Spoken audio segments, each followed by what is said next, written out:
Welcome to the COVID-19 series by Pastor Conrad Mbewe. This is a series of blogs written by Pastor Mbewe tackling Christian issues surrounding the global pandemic. Before we get into today's episode, we have a promotional offer from Evergreen Publishers. For the next 2 weeks, you will be able to purchase Maintaining Sexual Purity by Pastor Conrad Mbewe for 40 kwacha. And if you purchase 3 copies, you'll get a free copy of Your Discipleship Manual, which is a guide on fundamental Christian practice.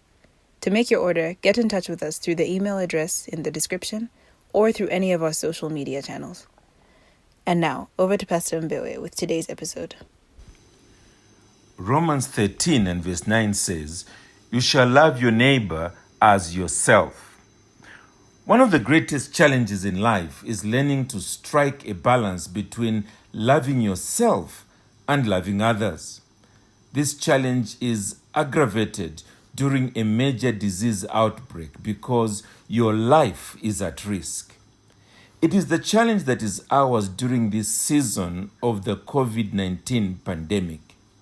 How can we strike the balance so that we love our neighbors the way we love ourselves?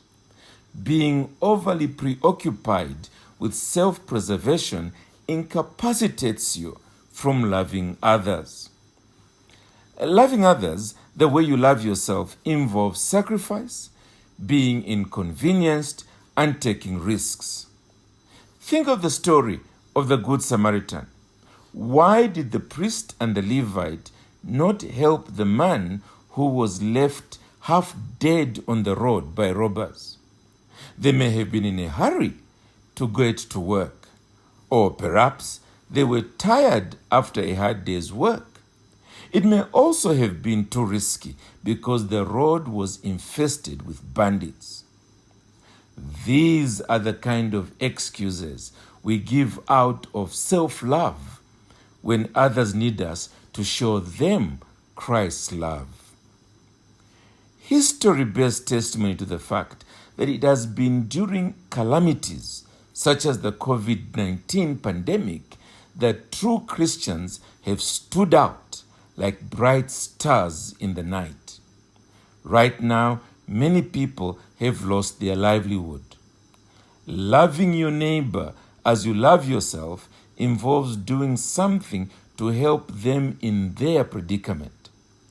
Let us share the love of Christ with the most vulnerable by finding out how they have been affected by the pandemic and then going out to help them in practical ways. Yes, it is risky, but was love ever without risk? Richard Gilland, in his hymn, writes and says, "Brother, let me be your servant. Let me be as Christ to you. Pray that I might have the grace to let you be my servant too. We are pilgrims on a journey. We are brothers on the road. We are here to help each other walk the mile and bear the Lord." Amen.